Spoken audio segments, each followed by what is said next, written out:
Hello everyone, welcome to pathways academy. আজকে আমি তোমাদেরকে পার্টস অফ স্পিচের নাউন চ্যাপ্টারটি পড়াবো।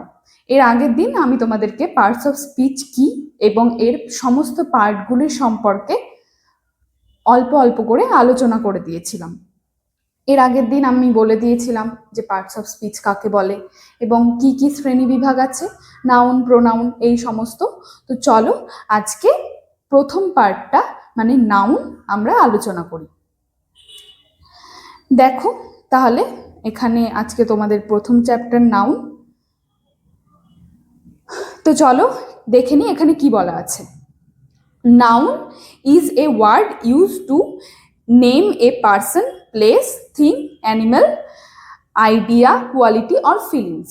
নাউন মানে কি? নাউন হলো এমন একটি ওয়ার্ড যেটির মাধ্যমে আমরা কোনো পার্সনের মানে কোনো ব্যক্তি, কোনো বস্তু, কোনো জায়গা, যে কোনো অ্যানিমেল, কোনো আইডিয়া, কোয়ালিটি মানে আমাদের দোষ গুণ, আমরা যা অনুভব করছি সব কিছুকে আমরা নাউনের মধ্যে ফেলছি। মানে যা নাম সেটাই হচ্ছে নাউন অথবা বিশেষ্য। সব কিছুরই তো আমরা যা যা দেখছি, যা যা আমাদের চোখের সামনে আসছে, আমরা যা যা শুনছি, সব কিছুরই তো নিশ্চয়ই কোনো না কোনো নাম আছে, তাই না? যেমন টেবিল, টেবিলও একটি নাম, দেওয়াল, দেওয়ালও একটি নাম, সব কিছু, মোবাইল, ল্যাপটপ, আমি এখন তোমাদেরকে ল্যাপটপ থেকে পড়াচ্ছি, ল্যাপটপও একটি নাম, সব কিছুই নাম। চলো কিছু এক্সাম্পলস আছে, আমরা দেখিনি সেগুলো। পার্সন এর মধ্যে কি এক্সাম্পল আছে দেখো, টিচার, তারপরে আর কি আছে, ডক্টর, রিয়া, টিচারও একটি নাম। হ্যাঁ, এখানে কোন টিচার মানে তোমরা ভাবছো যে টিচার কি করে আবার নাম হলো? টিচারও নাম, কোনো নির্দিষ্ট একজন ব্যক্তিরই নাম হবে তা না। কোনো একজন ব্যক্তি, ধরে নাও পিয়া বলে একটি মেয়ে, সে একজন টিচার, তো পিয়া তার নাম, কিন্তু টিচার সে যে শিক্ষিকা সেটাও তো একটি নাম। তারপরে প্লেস, কি কি আছে দেখো প্লেসে, এই যে স্কুল, সিটি, কলকাতা, সব কিছু, স্কুলটাও একটি নাম, সিটি, কলকাতা, সমস্ত কিছুই একটি নাম। কলকাতা তো একটি নামই, আমাদের শহরের নাম, আমাদের পশ্চিমবঙ্গের রাজধানী কলকাতা। তারপরে থিংস, দেখো বস্তুর মধ্যে কি কি বলেছে, বস্তুর মধ্যে বুকস আছে, টেবিল আছে, কম্পিউটার আছে, আমি যা বললাম, কম্পিউটার, ল্যাপটপ, টেবিল, সবকিছুই নাম।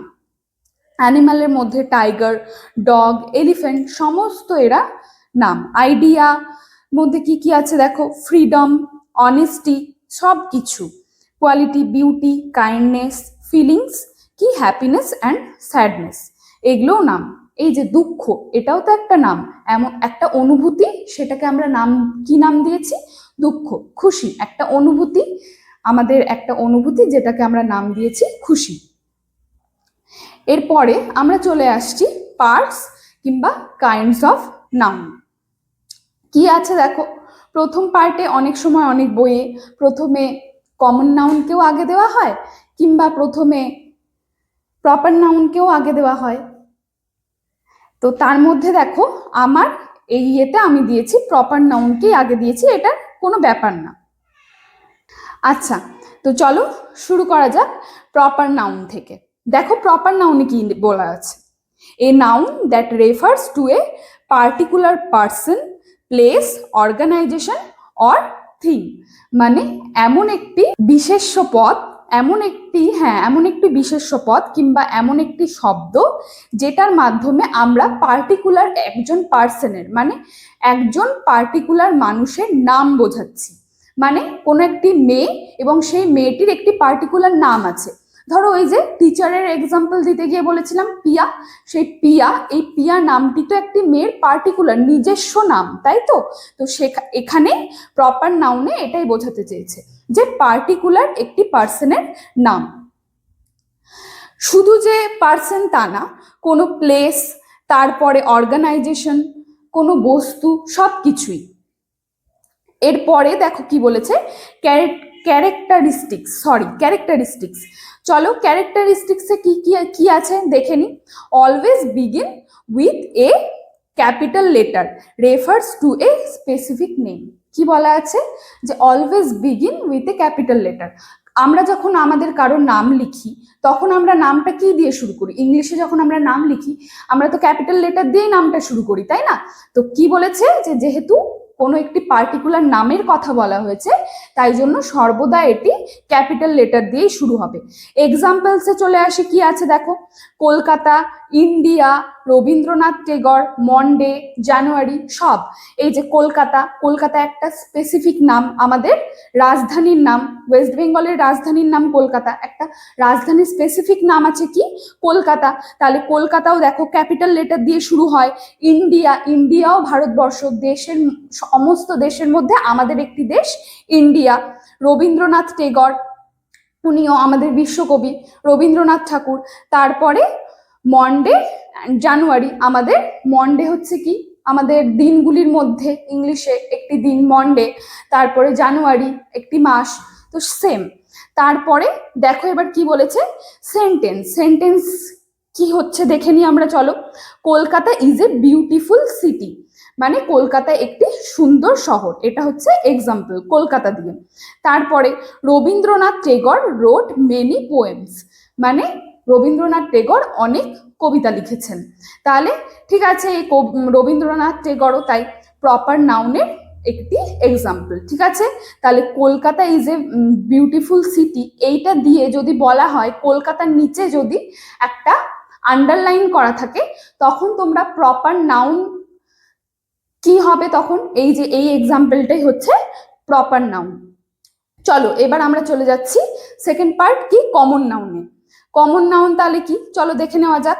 এ noun that refers to a general person, place, animal or thing, মানে একটি নাউন, একটি শব্দ যা কি বলছে, যে কোনো general person, place, animal, thing, মানে সেটা যে কোনো নর্মালি কারো নির্দিষ্ট নাম বোঝাচ্ছে না। যেমন ধরো টিচার, এই প্রফেশনটার নাম কি, সবাই আমাদেরকে যে পড়ানো হয় তাদেরকে কি বলা হয়, টিচার। তো এই প্রফেশনটা একটি নির্দিষ্ট নাম আছে টিচার, তাহলে এইটা হচ্ছে কমন নাউনের একটি উদাহরণ। পার্সন হিসেবেও তাই, জেনারেল পার্সন মানে কোনো একটি নির্দিষ্ট যে গোষ্ঠী সেটা হিসেবেও বলা হচ্ছে কমন নাউন, মানে আমরা মানুষ, এই যে মানুষ বিষয়টা সেটাও হচ্ছে কমন নাউন। তারপরে প্লেস, সব কিছুই কমন নাউন। চলো এবার এক্সাম্পলে চলে যাই। এক্সাম্পল হচ্ছে বয়, গার্ল, সিটি, স্কুল, টিচার, ওই যে যেটা বললাম মেয়ে, সব মেয়ে, এই সমস্ত হচ্ছে এক্সাম্পল। চলো এবার সেন্টেন্সে চলে যাই। দ্য বয় ইজ প্লেইং, এই যে দ্য বয়, এখানে দ্য বয়ের নিচে যদি এখানটাতে আন্ডারলাইন করা থাকে তাহলে অবশ্যই তোমরা কমন নাউন বলবে। তারপরে কি আছে, দ্য টিচার ইজ টিচিং, এখানেও তাই, দ্য টিচার হচ্ছে কমন নাউনের একটি উদাহরণ। চলো এরপরে আমরা চলে আসছি collective noun. A noun that names A group of people, animals or things, মানে কি গ্রুপে যখন বোঝাচ্ছে, একটি গ্রুপের নাম হিসেবে যখন ব্যবহার হচ্ছে, তখন গোষ্ঠীবদ্ধভাবে যখন নাম হচ্ছে তখন তাকে বলা হচ্ছে কালেকটিভ নাউন। এক্সাম্পলে চলে আসি। এক্সাম্পল কি আছে দেখো, team, class, family, flock, committee, সমস্ত হচ্ছে এগুলোর এক্সাম্পল। কমিটি মানে কি একটা গোষ্ঠী, তারপরে টিম সেই গ্রুপ টাইপের, ক্লাসেও অনেকজন স্টুডেন্টরা একসাথে থাকে, মানে একটা গ্রুপ টাইপের, একটা গোষ্ঠীবদ্ধ বিষয়। তারপরে ফ্যামিলিও তাই, তারপর ফ্লোক সেটাও তাই। এরপরে চলো আমরা চলে আসছি সেন্টেন্সে কি আছে দেখে নি। The team won the match, the team won the match, এখানে দ্য টিম হচ্ছে কালেকটিভ নাউনের উদাহরণ। তারপরে পরের ইয়েতে দেখে নি এক্সাম্পলটা কি দেওয়া আছে, a flock of birds is flying, মানে একটি পাখির দলেরা উড়ে যাচ্ছে, তাই তো। তো এই ফ্লোকটাও হচ্ছে কালেকটিভ নাউনের উদাহরণ। এরপরে আমরা দেখে নিচ্ছি কমন কালেকটিভ নাউন্স কি কি আছে। চলো দেখো, এই বক্সের মধ্যে তোমরা দেখতে পাবে গ্রুপের মধ্যে কি লেখা আছে, বার্ডস, আর কালেকটিভ নাউনে কি লেখা আছে, ফ্লোক। তারপরে ফিশ দেওয়া আছে, তারপরে স্কুল, আর হচ্ছে আর্মি, সোলজার্স, তারপর প্লেয়ার্স, টিম, স্টুডেন্ট, ক্লাস, ঠিক আছে, চলো এবার এইটা হয়ে গেল। এবার আমাদের পরের পার্টে চলে আসছি, কি ম্যাটেরিয়াল নাউন। ম্যাটেরিয়াল নাউন কি? A noun that names a material or substance from which things are made. মানে কি বলছে, যে এমন একটি নাউন যেটা হচ্ছে ম্যাটেরিয়ালিস্টিক থিংসের নাম দেয়। ম্যাটেরিয়াল মানে যে কোনো বস্তুগত জিনিসের নাম দেয়। কি আছে দেখো, ম্যাটেরিয়ালিস্টিক থিংস মানে আমরা কি বুঝি? Gold, silver, iron, wood, cotton, সব কিছু, মানে সুতি কিংবা সোনা, সব কিছু। তারপরে দেখো সেন্টেন্সে কি দেওয়া আছে, this ring is made of gold, মানে দিস রিং, এই আংটিটি সোনার তৈরি। এখানে গোল্ডের নিচে যদি দাগ দেওয়া থাকে তখনই তোমাকে বুঝে নিতে হবে যে হ্যাঁ এটা ম্যাটেরিয়ালিস্টিক নাউন বা ম্যাটেরিয়াল নাউন, মানে এখানে কোনো একটি ম্যাটেরিয়ালকে হচ্ছে ইঙ্গিত করা হচ্ছে, আর সোনা একটি ম্যাটেরিয়াল, তাই। চলো তারপরের কি আছে, the chair is made of wood, মানে চেয়ারটি কাঠের তৈরি। কিসের তৈরি? কাঠের তৈরি। যদি উডের নিচে দাগ দেওয়া থাকে তাহলে তাই হবে উড। এরপরে আমরা চলে আসছি, তার আগে আরেকটু বুঝে নাও, তাহলে হচ্ছে ম্যাটেরিয়াল নাউন হচ্ছে উড। চলো এবার তারপরে পার্টে চলে যাচ্ছি, কি? এ অ্যাবস্ট্রাক্ট নাউন। অ্যাবস্ট্রাক্ট নাউনটা কি? A noun that names an idea, quality, feelings or state that can not be seen or touched. মানে অ্যাবস্ট্রাক্ট নাউনে কি বোঝাচ্ছে, যে কোনো একটি আইডিয়া, তারপরে কোনো একটি ফিলিংস, মানে কোনো আমাদের কিছু একটা মনে হচ্ছে সেটা, তারপরে কোনো একটি অবস্থা, মানে বলি না আমরা স্টেট অফ মাইন্ডে, এই স্টেট অফ মাইন্ডে আমি এখন আছি, ওইটাকেই বোঝাচ্ছে স্টেট বলতে। কোনো একটি অবস্থা যেগুলিকে আমরা টাচ করতে পারি না, আমরা দেখতে পাই না, খালি ফিল করতে পারি, তাই তো। আমাদের মনে কিছু একটা হচ্ছে, কিছু একটা আমরা ভাবছি, সেটাকে কি আমরা টাচ করতে পারছি না, সেটাকে আমরা শুধু ফিল করতে পারছি, আমরা অনুভব করতে পারছি। এই বিষয়টা যেই নাউনের দ্বারা বোঝানো হয় তখন তাকে বলা হচ্ছে অ্যাবস্ট্রাক্ট নাউন। তাহলে অ্যাবস্ট্রাক্ট নাউন হিসেবে দেখো এক্সাম্পলস কি আছে, অনেস্টি, উইজডম, বিউটি, কারেজ, তারপরে হ্যাপিনেস, সবই হচ্ছে অ্যাবস্ট্রাক্ট নাউন। মানে এর দ্বারা আমরা, অনেস্টির দ্বারা আমরা কি বোঝাচ্ছি, যে আমরা কিছু মানে একজন খুব অনেস্ট, একজন খুব সৎ, এই সৎ বিষয়টিকে আমরা কি মানে শুধু অনুভব করতে পারবো, যে হ্যাঁ এই মানুষটির কাজ দেখে আমরা অনুভব করতে পারবো এই মানুষটি সৎ, কিন্তু এই মানুষটি যে সৎ সেটা কি আমরা টাচ করে দেখতে পারবো না, শুধু অনুভব করতে পারবো। উইজডম, বিউটি, কারেজ, সব কিছুই তাই। তারপরে চলো এবার সেন্টেন্সে চলে আসছি। সেন্টেন্স দেখো কি দেওয়া আছে, সেন্টেন্স দেওয়া আছে honesty is the best policy, মানে সততা হলো সব থেকে ভালো একটি ব্যাপার। ঠিক আছে, তো এই যে এখানে অনেস্টির নিচে যদি একটা আন্ডারলাইন করে তোমাদেরকে কোশ্চেন করা হয় যে এটা কোন নাউন, তখন তোমরা কি বলবে? অবশ্যই অ্যাবস্ট্রাক্ট নাউন। কেননা এই অনেস্টিটার দ্বারা আমরা অ্যাবস্ট্রাক্ট নাউনকেই বোঝাচ্ছি, মানে আমাদের একটা ফিলিংস সেটির নাম, সততা একটি নাম, ফিলিংসের নাম, তো ওইটা আমরা বোঝাচ্ছি। তারপরে courage helps us face difficulties, মানে কি বলছে, আমাদের মনের শক্তি কিংবা মনের জোর আমাদেরকে নানান রকমের ডিফিকাল্টিস, মানে কঠিনতা থেকে বাঁচতে সাহায্য করে, তাই তো। তাহলে এটাও তাই, কারেজটাও একটি অ্যাবস্ট্রাক্ট নাউন। চলো এবার তারপরে আমরা চলে যাচ্ছি, হ্যাঁ তারপর আমরা চলে যাচ্ছি ক্লাসিফিকেশন অফ নাউন বাই কাউন্টেবিলিটি। মানে পরে হচ্ছে দেখো কি আসছে, কাউন্টেবল নাউন। কাউন্টেবল নাউনে কি আছে, noun that can be counted, মানে যেই নাউন বা যেই নামগুলো আমরা কাউন্ট করতে পারি সেটা বলেছে। এক্সাম্পলে কি আছে দেখো, বুক একটি বই, বুক মানে একটি বই, বুকস মানে অনেকগুলো বই। তারপরে পেন একটি পেন, পেন্স অনেকগুলো পেন্স, মানে যখন আমরা হচ্ছে দেখতে পাচ্ছি যে একটা পেন আর অনেকগুলো পেন। তারপরে কি আছে, অ্যাপেল আর অ্যাপেলস, একটি আপেল আর অনেকগুলো আপেল।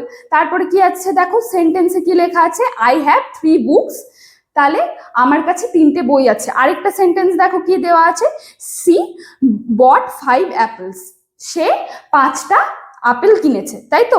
তাহলে এইটা হচ্ছে যেখানে সংখ্যা বোঝা যাবে সেখানেই হচ্ছে কাউন্টেবল নাউন মানে যেখানে আমরা গুনতে পারবো। এবার দেওয়া আছে দেখো আনকাউন্টেবল নাউন। আনকাউন্টেবল নাউন কি? Noun that can not usually be counted individually, মানে এমন নাউন যেটা একটি একটি করে গোনা যাবে না। কি এক্সাম্পল আছে দেখো, ওয়াটার, ওয়াটার আমরা গুনতে পারবো না। মিল্ক গুনতে পারবো না। রাইস, এতগুলো চালের দানা গোনা সম্ভব না। ইনফরমেশন, ইনফরমেশনও গোনা যায় না। তাছাড়া অ্যাডভাইস অবশ্যই গোনা যায় না। তাহলে সেন্টেন্সে কি আছে চলো দেখে নি। আই নিড সাম ওয়াটার, আমার ওয়াটারের প্রয়োজন, জলের প্রয়োজন।